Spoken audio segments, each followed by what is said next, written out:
have it. Today's the day I'm finally getting the chance to drive the all-new Tesla Model S Plaid, the fastest car in the world, they call it. Well, actually, taking a few steps back, that statement is very interesting because you hear it all the time with the Tesla right behind me. And it's true in a certain way. If you look at it precisely, it's the fastest accelerating car in the world, that being 0 to 60 and up to the quarter mile. It can go down the quarter mile in 150 miles an hour in just 9.19 seconds, 9.2 seconds. It's crazy. Honestly, it's crazy. And having 4 doors and I think 5 seats, is it 4 to 5 seats? That's insane. There is no other car that offers that much practicality, that much of like a daily driver, but then can go this fast. It out-accelerates the Bugatti Veyron, the Chiron.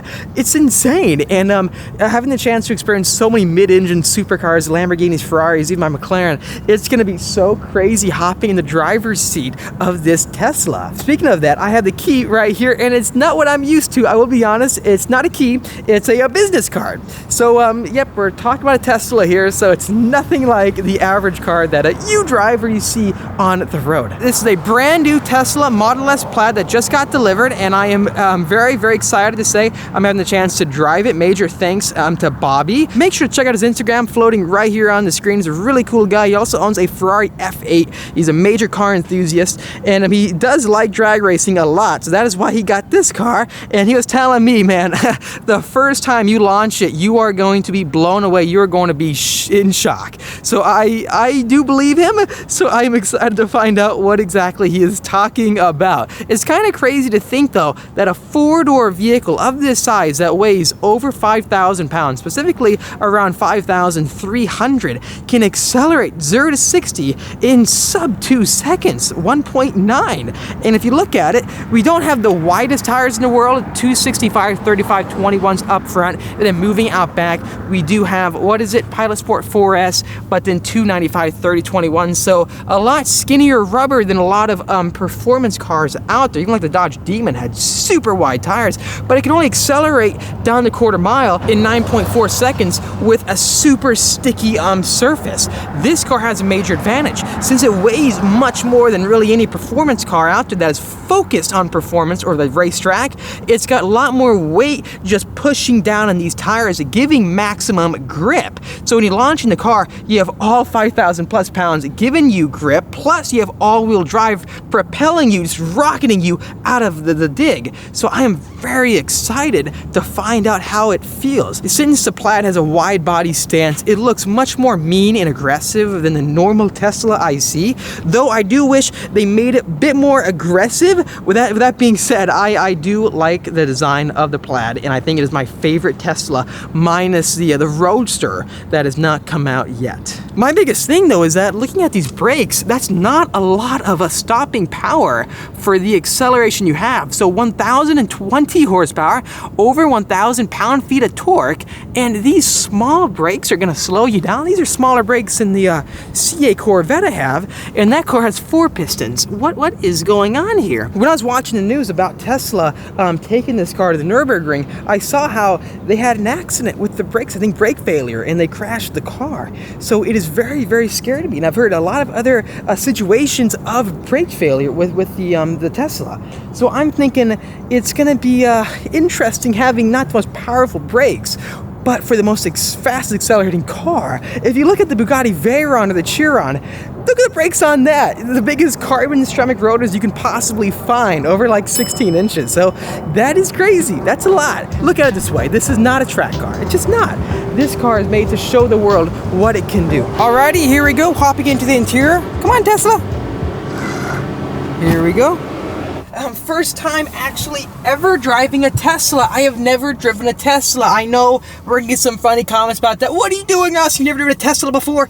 But yes, I have never driven a Tesla. I've driven the Porsche Taycan and so forth. Let me turn off the radar detector right now. Give me a second. Seeing the interior with this yoke steering wheel is so cool. I honestly love this cockpit. Look at this, the Alcantara going all the way up over your head. It just feels super high quality and nice. And seeing this really cool panoramic roof is just awesome. It really is. The entire car, it feels like you want to commute in it. You want to take this car to work or just go on a road trip that is within, obviously, the 300-mile range. But you can still charge this thing up super quickly. So fast charging can happen in under 40 minutes. And with that being said, depending on the charging station you have, like at home, it could take a couple hours, yes. So driving race cars like the 48 Challenge Evo, even like the Ford Mustang GT4, a lot of race cars have this style of a steering wheel. It's like a rectangle and not a full circle at all. And it really gives you that fighter jet feeling driving the car. But anyways, though,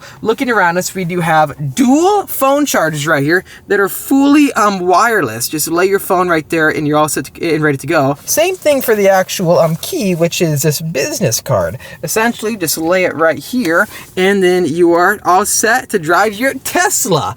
And the way the whole car works, I mean, I feel like I'm sitting in the future. These seats are so comfortable being in them. I have no complaints. I mean, they are extremely soft, but you gotta admit, being in this car, it's gotta feel like this. It's gotta feel luxurious because it costs $140,000, right? When you count in tax, it just gets very expensive. This is like the most expensive Tesla you can buy right now, other than the Roadster coming out. But the Roadster is interesting because like that car was teased or unveiled a few years ago and it's still not out yet. And this car has all the performance it looks like that the Roadster had. So I wonder what the Roadster is gonna be like. I can't wait to find out. If I just touched the steering wheel, and it gave me a haptic feedback response. When you push right for the right blinker, it actually vibrates. That is super cool. I mean, it is gonna take a while getting used to the steering wheel, but I would not recommend that you track this car because having this kind of steering wheel, it does not have the same steering ratio of an actual race car,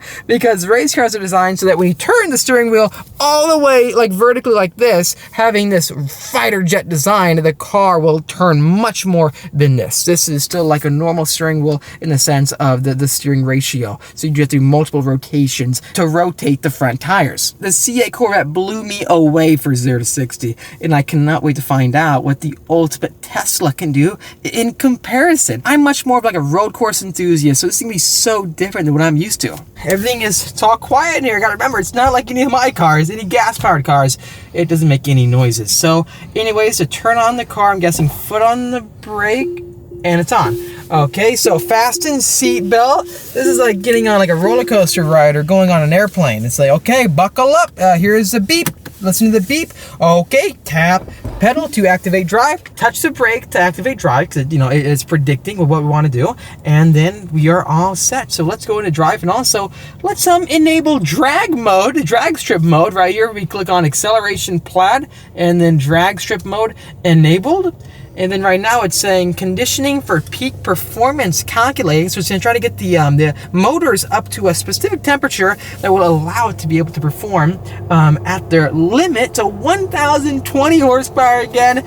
And shoot, I'm excited. Let's do this. The funny thing about getting inside of a Tesla is that there's no noise right now. I'm a gas car enthusiast. I love hearing the RPM go up and down, climb, and also the downshifts when you change gears. But this vehicle, there's no traditional transmission. There's nothing like that. Literally, we're just sitting back cruising. I can like lay my hands on top of the yoke. It's not as like direct as you'd think it would be. Like, since it's shaped this way, I would think that it would give you more of like a hardcore steering ratio of like you barely turn the wheel and the car will rotate, but you do got to put in a lot of steering effort to get the car to turn. Okay, so this is it.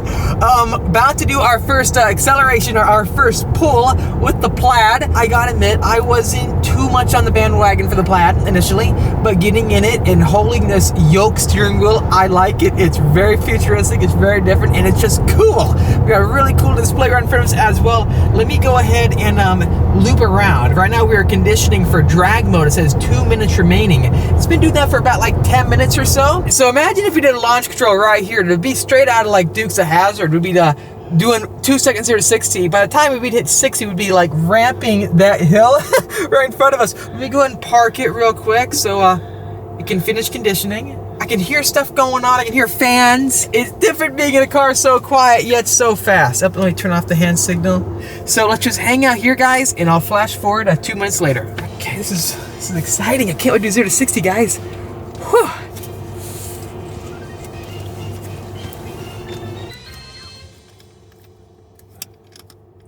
2 minutes.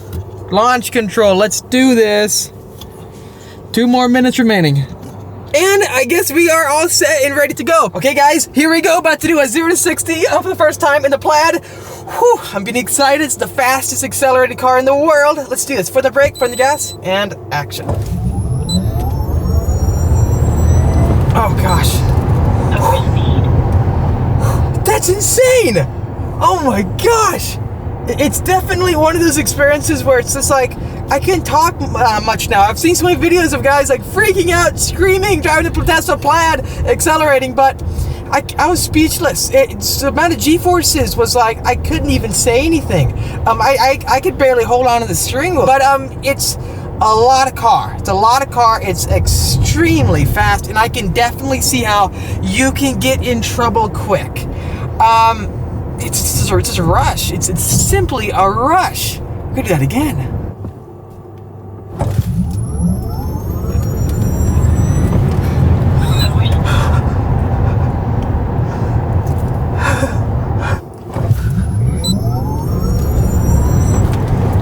I'm getting dizzy. That's literally 2 seconds 0 to 60s on command, non-stop. But like comparing that to the CA Corvette, it blows it away. I wasn't sure how a faster than 2.6 seconds 0 to 60 would feel, but you can just keep doing that to your passenger over and over again, which is really, really cool. It's a lot of car. It's definitely a lot of car, and I can see how it can do a 9-second quarter mile. It's faster than the McLaren for sure, accelerating. But here's the catch. They say this is the fastest car in the world. It technically is when it comes to accelerating, but on the racetrack it's a different story. This is not built like a track car. It's got low center of gravity, but it's not built like an actual endurance track car, a vehicle like a Porsche. So on the track, this car is actually seconds slower than a CA Corvette at the Nürburgring. You can definitely feel the weight transfer going from the front to the back of the car. It does feel, it feels big, you know, it feels heavy, but they do a phenomenal job tuning the vehicle so that it still feels sporty and fun. Even though it weighs over 5,000 pounds, it can still accelerate extremely hard in the all-wheel drive, and plus having that much horsepower, it just gives this car a ability that nothing else can match. So when it comes to enjoying it on the street, it's just so much fun. It really is. But then you can wind it back and take it easy and just cruise. So it's a different kind of classification. So when I hear guys say, or people say, this is the fastest car in the world, it is in terms of 0 to 60 and acceleration, but there's so many different classifications in ways that we analyze and compare and look at cars out there. You can feel the cornering G's this car produces. So a lot of body roll. Oh my gosh, yeah. So it weighs a lot. Yeah, you don't want to track the car. It's not just body roll that I'm feeling, but you also feel the floatiness of the suspension. It's tuned this way for a reason. This is a 4-door, passenger sedan, and having a super stiff suspension just wouldn't make any sense. It really wouldn't. So I would not recommend taking this car to the racetrack. Plus, the braking feel like touching it, it's extremely soft. You don't have any instant bite. This car feels like Tesla is trying to show the world what they can do, and they've done an awesome job. I mean, they've given us the quickest accelerating car on demand. Literally, wherever you go on the street at the drag strip, you will out-accelerate any other vehicle, which I'm a major fan of that. This is an experience that stands on its own. In summary, I think that this car gets me so excited to see the Roadster. I think I am definitely a fan now of the Plaid. If I was focused on straight line acceleration, this would be the ultimate car to buy. It has just changed the way I have thought about acceleration. Major shout out, thank you again to Bobby Kazim for letting us test out this vehicle. It honestly feels like an airplane taking off. If you ever get that feeling of like you're on a plane and it's accelerating, you can feel the G's on your face almost, and you're sitting back and you're hearing like a low pitch like whistle effect. That's exactly what this car is like. It's like an airplane. And you literally get that blurred vision, the Plaid feeling that you see in the display. You look straight, you feel the G-forces pushing you back, and it's just like, It's honestly insane. This is really cool, the amount of stuff you can customize with this vehicle. I mean, like, it's like having your own computer, but integrated with your car. So you can see all of our suspension settings live, the ride height as it actively changes. So right now we are in the advanced adaptive suspension dampening setting, but you can customize everything so thoroughly. And it shows you your autopilot settings, your charging. So we've used about 20% battery from doing launch controls, which is pretty funny. But look at this, guys. Look at this. When I'm turning the steering wheel, the rotation that I'm doing, it's like, you gotta get used to this. You ready for it? This is why ergonomically it may not be amazing to have this kind of a steering wheel. Anyways, it's really funny. I get what they're doing. They are doing something no other company is doing out there, and I would buy this over Mach-E, a Porsche Taycan any day of the week. I mean, this is honestly incredible. Let's try to play any other games. What other games do we have?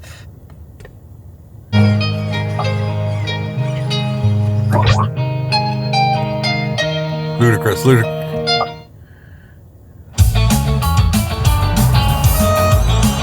No way.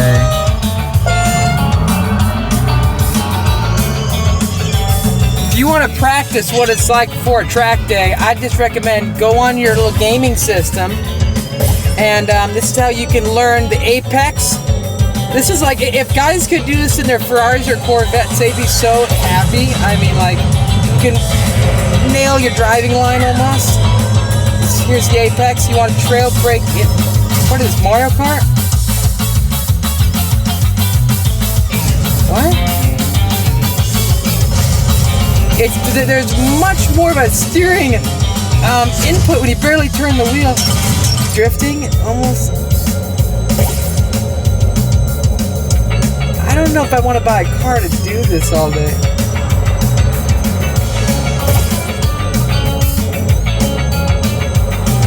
There you have it. This is why you buy a Tesla Model S Plaid. When I watched the reveal live, Elon Musk said you can do 0 to 60 in less than 2 seconds, and the crowd went, wow. And then he said you can play video games in it, and the crowd went, wow. Because that's what they want to buy these cars for. For you guys to have a nice day, and I'm going to keep enjoying my car by playing video games.